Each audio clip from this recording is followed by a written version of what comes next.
Yeah, thank all of you for being here. This is our first time to participate in this conference. Maybe we'll pull this audio out if it does that again. Yeah. So, welcome you all, and we'll go ahead and get started. So, there.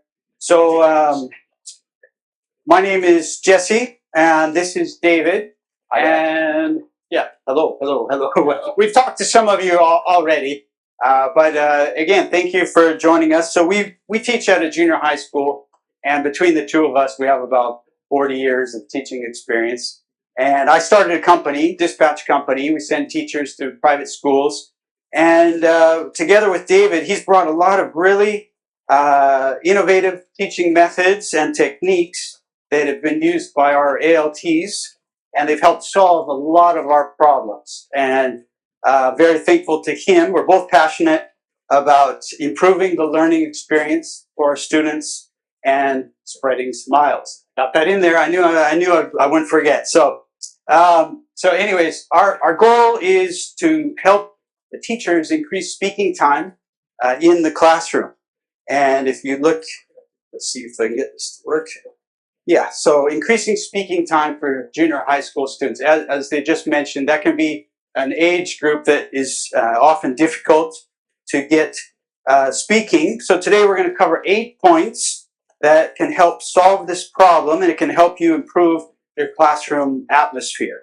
And even if you don't teach juniors, you can apply these principles to different levels as well. And we hope you will be able to implement them into your class. We're going to demonstrate most of them on our system, which is called Games for Talking. But the strategies themselves, they can be applied to whatever style you use. So if you use textbooks or make your own materials, you can also implement these principles as well. So before we dive too deep, let's talk quickly about some of the problems with junior high school students. Did anyone teach junior high? Okay. Maybe everybody. Yeah, a lot of you. That's why you're here, right? That's good. What are some of the issues you might face? Yeah. Right, they're doing the club activities in the mornings and just gotcha. Anyway, yeah.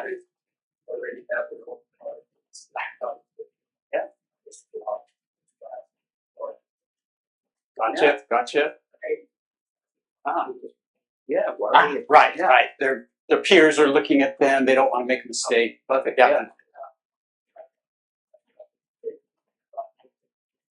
Yeah.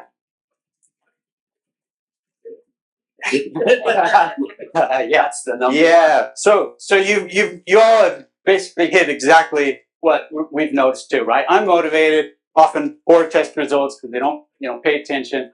They don't participate. They have a lack of focus, and it's that age, right? We've all been there. Some of it's biological, right?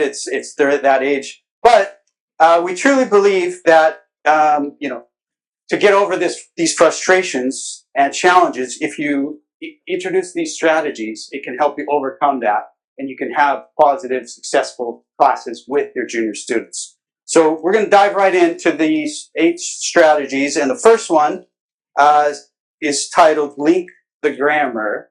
And what exactly does that mean? I'm going to let David elaborate a little bit on that. Yeah. So, hey everybody, my name's David. I started my teaching career in Kiowas before transitioning to junior high school. So got a bit of experience on both. And at both places, I noticed that the English that we practiced with the students didn't align with the grammar that they were learning in the grammar classes. And that didn't align with the grammar points that they were learning with the Japanese teachers. I started creating lessons designed to bridge the gap between the grammar and the speaking. And these lessons initially started on paper and have since evolved into digital, just to really motivate the students. And let me show you here what I created. It's called Games for Talking, gamesfortalking.com.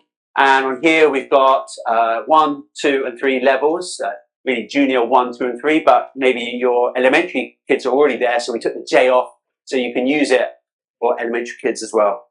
On each level, this is all the grammar points in the tests that they have, all in order. So starting with the ABC bingos, all the way through to and grade 3, got directions, etc. There. And there is over 90 lessons divided into 3 levels. Each lesson focuses on a different grammar point. So how long have you, etc. By connecting the lessons with the grammar that students are learning in their classes, you can help them build confidence and reinforce the language concepts. I always see the light go on when a student realizes that he or she is now putting into practice something that they learned the week before in their grammar class. So we're giving them the tools to be able to use it and speak. I want to show you this real quick. Yeah. So this is the grammar list. All of the lessons that you just saw, they're coordinated with the Monbu Kogaku. So in Japanese Department of Education's Japanese grammar, they're prescribed for juniors. So we make sure that we're teaching and reinforcing what has already been taught by the Japanese teachers the week before or the lesson before. It really helps them build confidence because now they're putting into practice the language that they just learned. So that first point, link the grammar. If you can find out what they're learning in their Japanese classes and get them to practice and build on that, they're going to be more confident and more likely to feel success in your classes.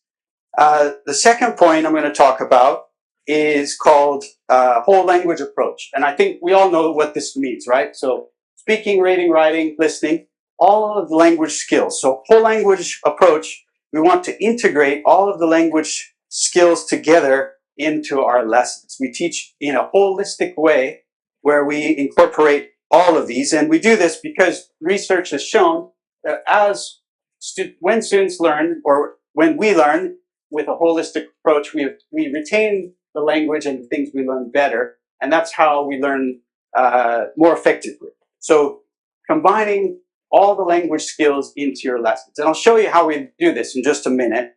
But I want to introduce the second point, which is peer-based learning.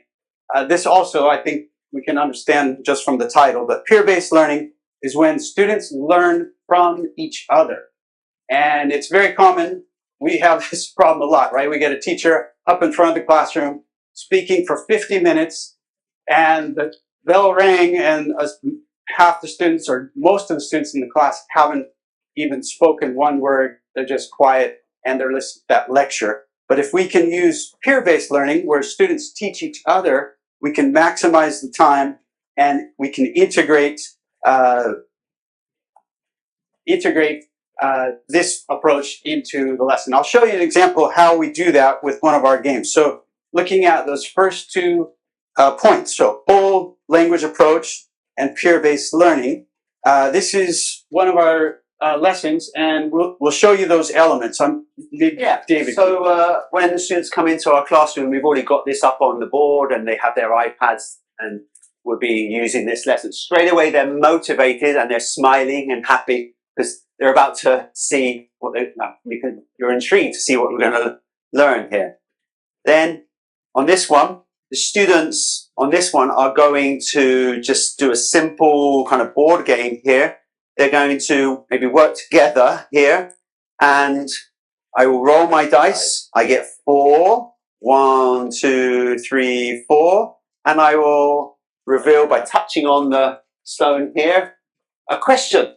So we've given the question to them, but in red, we want them to challenge and to maybe change and use their English that they know. If they don't feel confident, they can just use the question.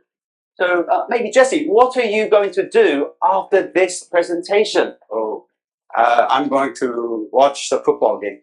Okay, and Jesse on his iPad, he will roll the dice and he will move to number 4 here. He can use the same one. And I'll show you just for example, maybe there's another one.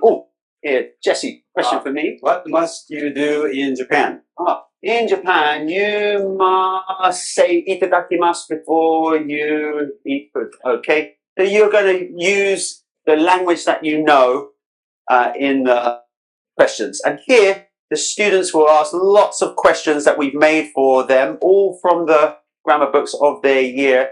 And then they get to finish, and the kids really dig getting their treasure, and playing again. And we get them to be in pairs, and maybe after like 3-4 minutes, we get to change and go to the next student. So they're all learning from each other, using new language. And yeah, so the teachers just introduced it, and then you have the students working together. Yeah. And then if you go further and touch the next page here, so here on each of our games, we give them a chance to put their own original idea from the language they've just learned. So maybe I'm going to write a question here. Maybe, do you like sailing? Now I can use the pen tool in the corner, or I can use this typing. So they're using computer learning skills as well. And here I can use my pen tool and show you guys my really bad art here. And I can draw a picture. Okay. So now all the students have made their original idea. Now we're going to get them back into kind of typing as Zushi style, and they're going to ask questions again. Hey, Jesse, do you like sailing? What's sailing? So I can show my iPad to him now, and now he can learn what sailing is. Now they're all learning off each other. They're using their brains as dictionaries for each other. We really found this helps, motivates them, peer-based learning. Yeah, it's like they're making their own flashcards for each other. And so instead of the teacher up here trying to interact with every single student, all the students are interacting with each other, policing each other and helping. Yeah. So both of those points, and you saw with the whole language approach, in this lesson there's speaking, there's listening, you have to hear, you have to write, and you have to read the question. So we're using all elements of language in the lesson. Next point I'll talk about is stretch questions. So stretch questions are essentially, they're like open-ended questions, right? They put more emphasis on communication and less on accuracy. And I'll give you an example of a closed question. And maybe you've experienced this, right? You're in your class and you give a topic of food, and just tell the students to talk, or you try to talk to the students about food. And I'll demonstrate this with David. So, David, do you like rice? Yes. Oh, can you make rice? Yes. Did you eat rice today? No. Will you eat rice tomorrow? No. Okay, so you can see only one student or the teacher I'm really making up and coming up with questions, whereas David's just saying the minimal amount. He's giving the least effort, just yes, no, yes, no, yes, no. I think we've all experienced this. But if we use stretch type of questions, we can expand and require expansiveness within the conversations. And we'll show you an example of how we do this. And it's very easy. You don't have to have a computer or the tech to do this. You can just simply draw the 5W1H up on your board, and you can use a timer. And we do this with not real microphones, but So I'll show you this activity, and straight to it is really, I get all the students to read and repeat all the WH words here and the how word, and then I tell them each to get a pen or a pencil or just anything. So maybe Jesse, you can have a pet bottle. Okay, yeah. There you go, and I've got the eraser. Microphones. And these are your microphones. I then tell the students, everybody, Jankin winner will give the questions first. And you put your microphones down. Okay, here you go, Jesse. Yeah. I'll give you a chair. Okay. My desk. And this gamification really motivates them to play the game. And the topic I give them is the same, food. So here, example, Jesse, what is your favorite food? Pen down safe. I like pizza. Where do you buy pizza from? Go to the restaurant or sometimes Costco. How much is a Costco pizza? It's 350 yen. Who do you eat pizza with? I usually... So there will be a timer here, and the teacher will do a random timer. If you're holding the microphone, all students holding microphone, 0 points. The students not holding microphone, I put my microphone down, gets 1 point. This simple gamification on just this exercise you literally we have 40 kids are going crazy. And then we get them to change position and next student again. And actually on this one, we usually just get them to swap around. Now it's question and answer, so they both get a chance and then change position, do it one time, 2 times. It's a simple gamification on a great exercise to really get them speaking. Yeah, maybe you'll see a couple of pictures of what this looks like in the next point as well. But I want to talk about repetition. And it sounds maybe a little bit, repetition. Well, we don't need repetition. But actually, repetition is key to learning a lot of things, including language. So we know this, right? If you're learning to play an instrument, play the piano, play the guitar, you're learning yoga or ride a bicycle, a lot of times it's simply just 1% theory and 99% practice, right? You need to get out there and do it. And the same is true with language. So we want students to repeat and practice and move their mouths. And I think this is illustrated lovely. David told me this example when he was learning Japanese. Yeah, when I was learning Japanese, I remember when they introduced "shinekereba narimasen." It was so difficult to me saying that. I couldn't do it for maybe 20 minutes. I kept messing up. But she kept on asking me to do it. Now I can say it in front of you guys. And that's as far as my Japanese went. But anyway, but it really put into the point of, I then could flip around and understand, I'm asking children to speak English, and even the word speak, and they would sometimes say spiak, and then they would get policed by their friends, no, speak. And then slowly, all mistakes were gone. Just let them speak and put it into practice. And we want you to actually experience this. So with the paper you have there, we're going to show you how to do a quick little game. You can play with a friend. Yeah. Some of you have pens. If you have a pen, good. If you don't have a pen, you can just do imaginary. Okay, and we're going to show you this activity. So I will be the teacher. Okay, so please, students, have a look. Now, everybody, please look at your papers or iPads, and everybody read and repeat. Okay, everyone. Which do you want? Which do you want? Tea or coffee? Tea or coffee? I want tea. I want tea. One more. Which do you want? Tea or coffee? Which do you want? Tea or coffee? I want tea. I want tea. We've got lots of English here. Everyone repeat. Tea. Tea. Coffee. Coffee. Rice. Rice. Coffee. Okay, all the way through. Blah, blah, blah, blah. Okay, you get 4 points. You get 4 points. Thanks. Thanks. Okay, so everyone, today we're going to play this game.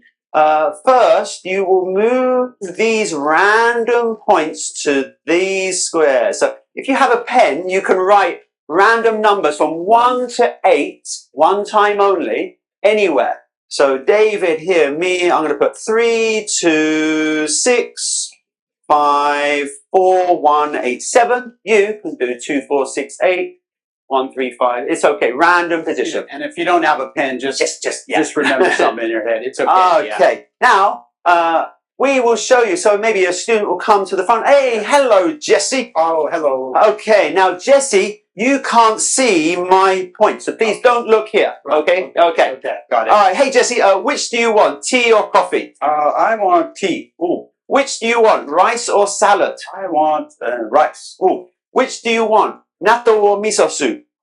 I want miso soup. Oh, you get 2 points. Oh, here you are, 2 points. 2 points. And then Jesse, you will ask me.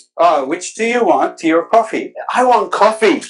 Which do you want, cereal or toast? I want toast. Which do you want, juice or sausage? I want juice. Juice. Oh, you get 7 points. Oh, so on my sheet, 8 points on his one. 8. Okay. Yeah. So then they will change and do it again. New partner. Students in our classrooms do this for 20 minutes. It's hard to get them to stop. Okay, really, they're literally going from friend to friend to friend to friend. They don't like the girl they're with. It's okay. They're going to change in a minute. They're not freaked out, and they love it. There's no worries about them not speaking because the whole class, we're in Japan. They all belong together. They will do it. This motivates them to keep speaking.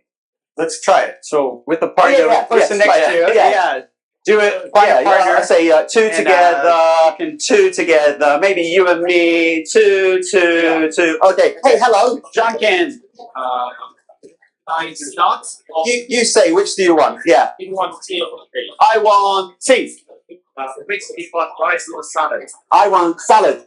Which do you want, fruit or yogurt? I want yogurt. You get us 1 point. Okay, which do you want? Tea or coffee?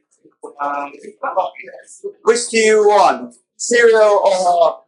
Yeah, it's okay. How many cereal or points? toast? I got 7, got 8. Oh, nice job. Which do It's you winning. want? Okay. Juice or Good, sausage? good.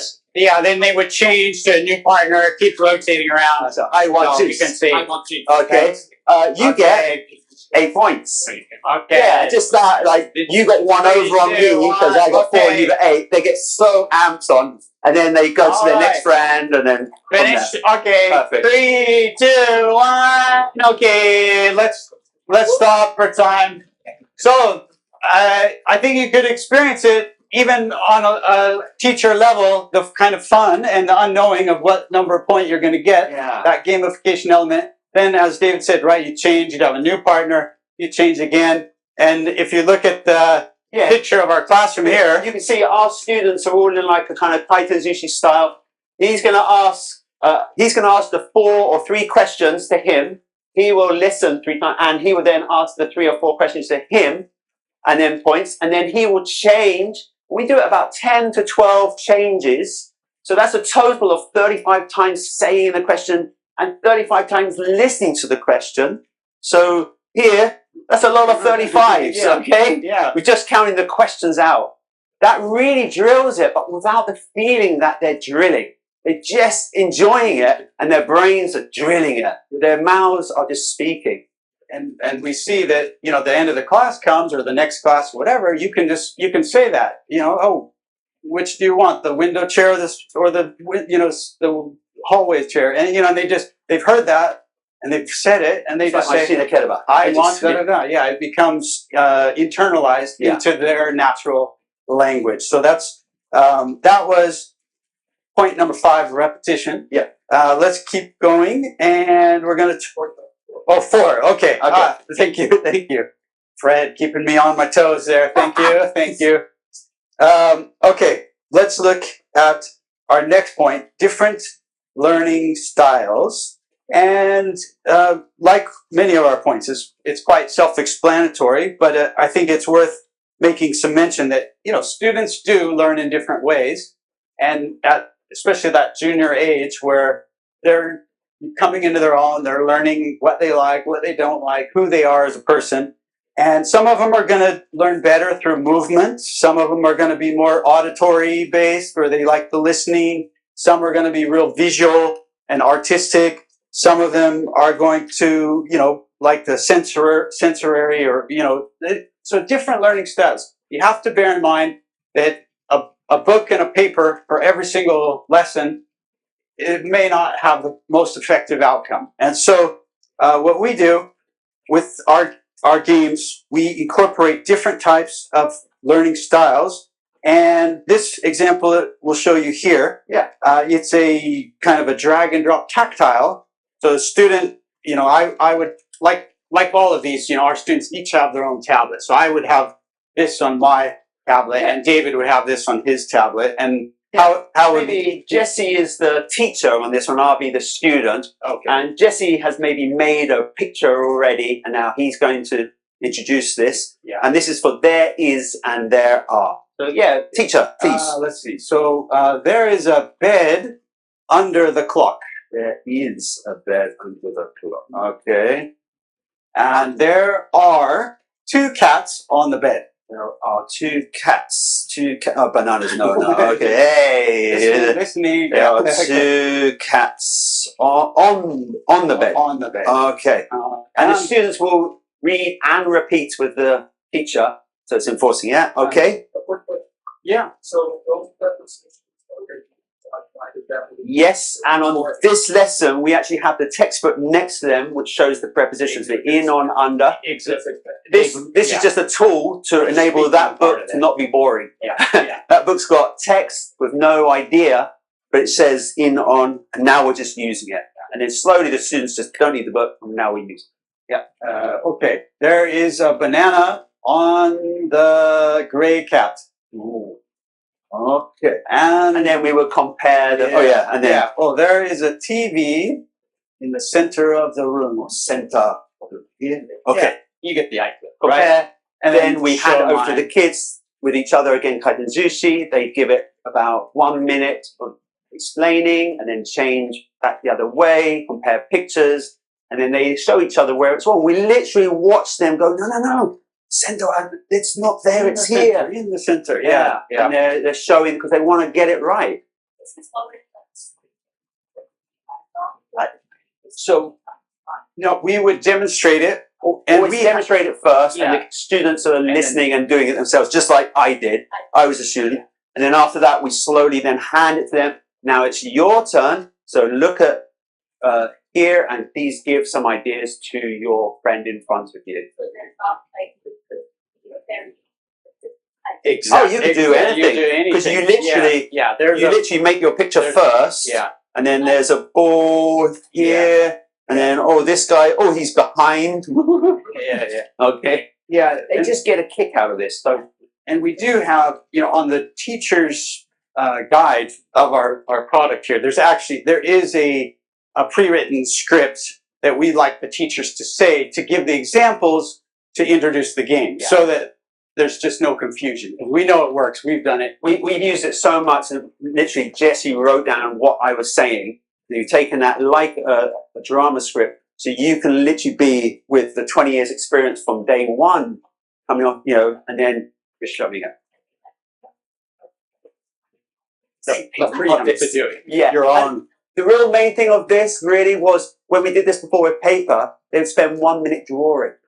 And now it's just reading and listening. He would say, there is a bed in the center. I would then say, there is a bed in the center of the room. It's just all speaking focus. That's what we'll cut. All the other stuff, speak. Oh, yeah. Yeah. They can make it pre, but I can You can do it either way. Either way. Yeah. So I can literally, right now, you've got your, there is a monster in front of the flower. Because kind of thing. And then you can just check and show it. Yeah, it doesn't matter. And this is just one example of what I was saying about, different learning styles, right? This is tactile, right? They got to touch and listen and speak.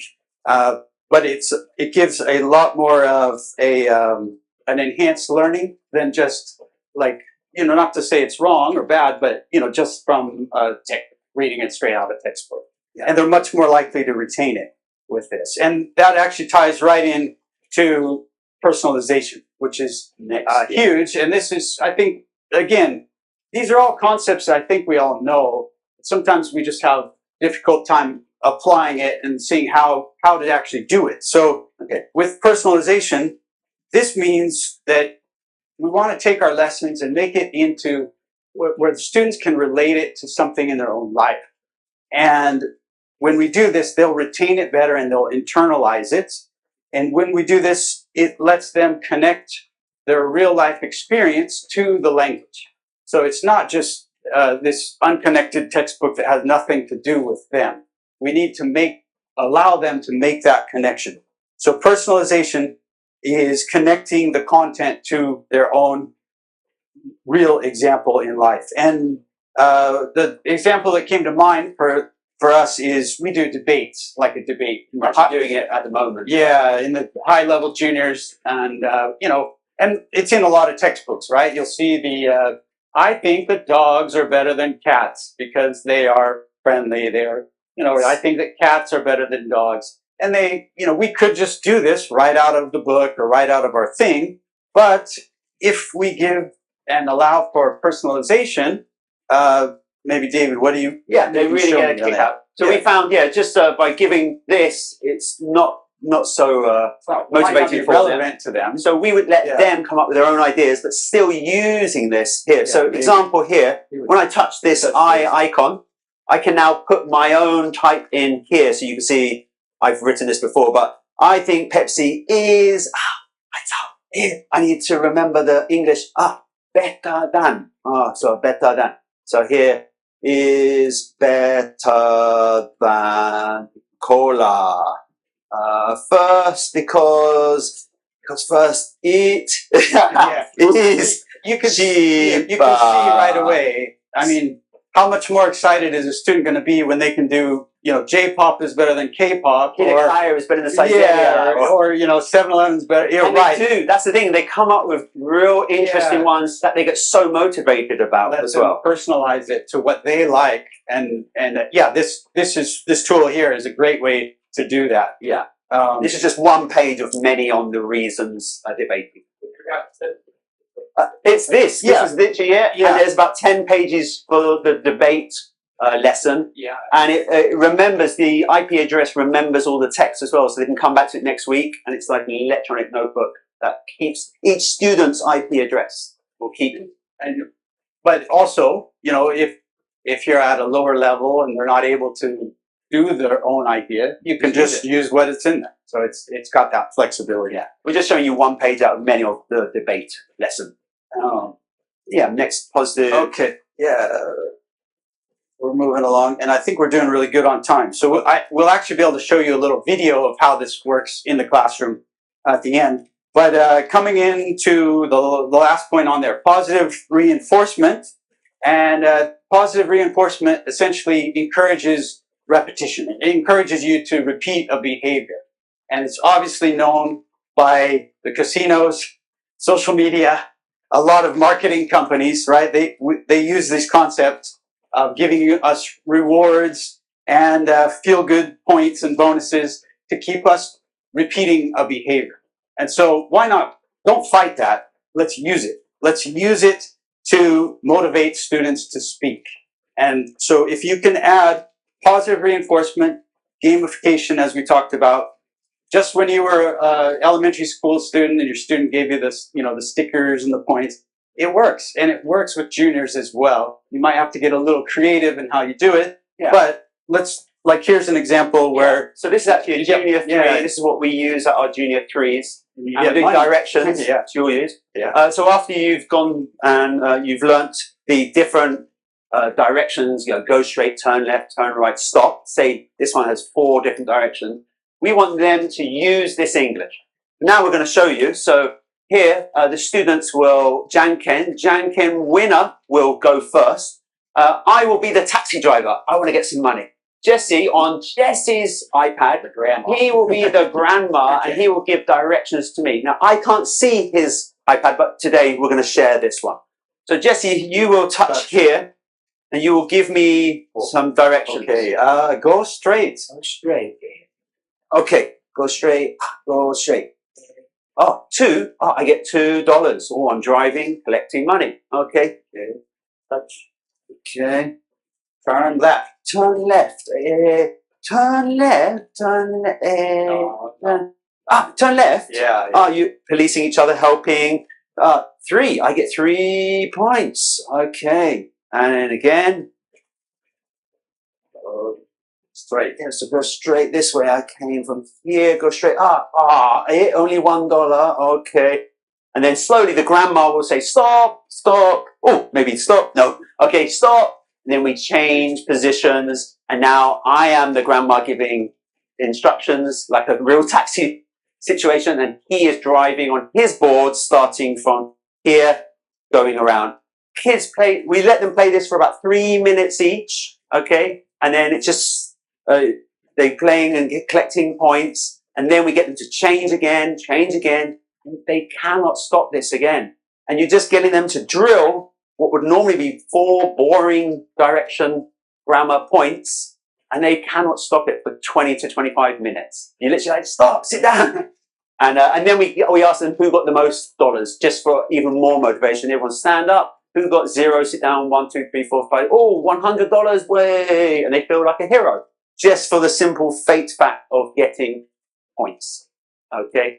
So just really, Yeah, and I'll ask David's opinion on something in a minute as well, but I want to say, it's really, as teachers, right, we're helping students build confidence, and positive reinforcement is a big part of that. So, they're getting the money or the points or the things, but we're walking around the room and we're saying, good job. That's great. Wow. You figured it out. You did it. You said it. And just those verbal affirmations, I think, especially in that junior level where they're going through that weird phase, but when they see that they can do something successful and they can get a reward for it, they feel more confident and better about English in your class. And maybe David, you're a parent.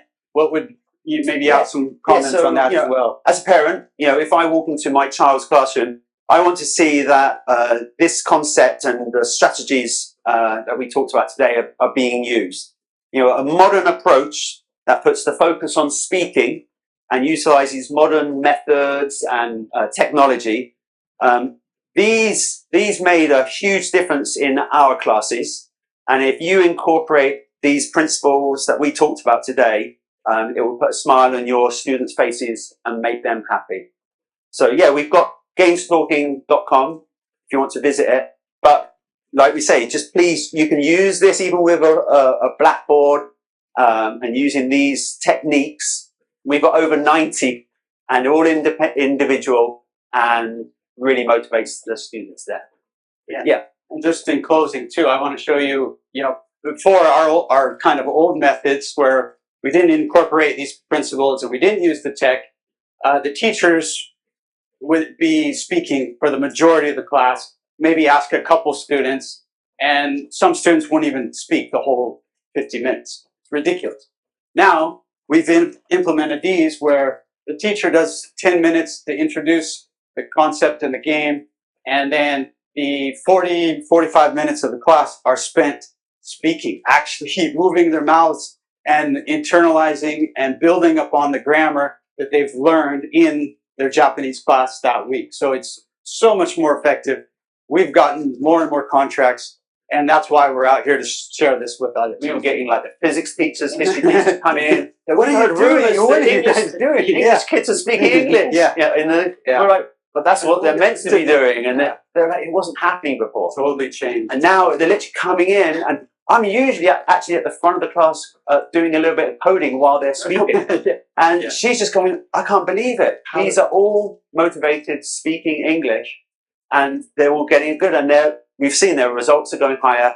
He gets more contracts because of it. It's just all, and we want to pass this to the eikaiwas and the schools to help everybody there. So it's if you do I know we're not supposed to do too much on the sales side here, but if you go to the website, there's or email me. I got a part. Yeah, but it's very affordable, and it's something. Okay, you check. It's always for up to 50 students. I'd like to say that if you go to the website, look at it all on the website, gamestalking.com. Yeah. Go to the bottom. It explains everything. Go to the bottom. There is a free sample. You put your email in the free sample forever. Yeah, you will get the first 5 lessons of Ichinensei, Ninensei, Sanensei for free forever. Please use this and spread the word. If you need it further. Yeah, please do. Yeah. Oh, sorry. What's that? Yeah. Thank you. And yes. So let me just go to. Can you get Games Talking? Can you get the B12? Yeah. So we came in from a junior perspective, and we needed to teach them ABC all the way up to which do you want, etc., and then all the way up to debates. They are literally what our cantor has asked us. The lessons, which has been forever, these things. You learn colors, then will, then have to, then must. And it's never changed, and it will always be like that. It's the basics of English. So we made, it's going to take you a minute. That's all right. V12. Just go to V12.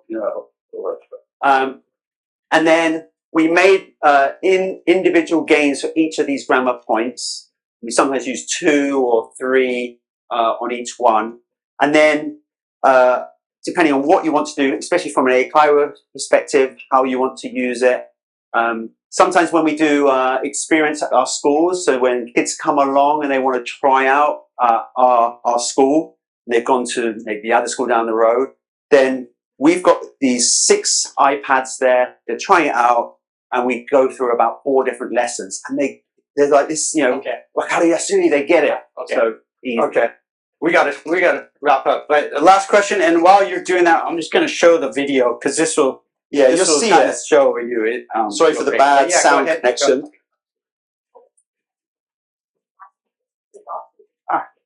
Yeah, it's in there. We teach it. Yeah, we have. I can show you after. Yeah, so we'll come and show you how to do it. Yeah. Have a game. Get a game lesson for it. Yeah, so students get the URL delivered to them. You'll explain the game. So on this one, you're going to do a Shinkei Suijaku. Read and repeat. Yeah, here you can see.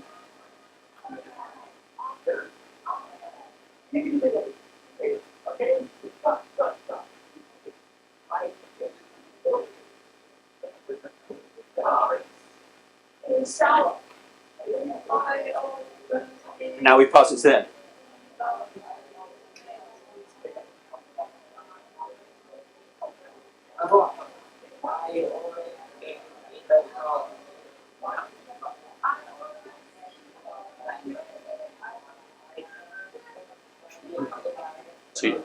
Yeah, the junior high. Yep, that's it. You hear the voice. Okay. That was like a Mad Libs. It creates the random, but usually, I'll show you. Yeah, so that one, it was just a Mad Lib style that it creates like I usually or often or sometimes, and then the verb here like sleep, dance, eat, and then wear in the shower, in the bathroom, etc. And you just get a kick out of it. So, Yeah. can be used to anybody. I use this with my Thank you guys son. so much for listening to us. We appreciate it. Thank we got to you. get ready for the next person. Yeah, thank you. Thank you. Yeah. Okay.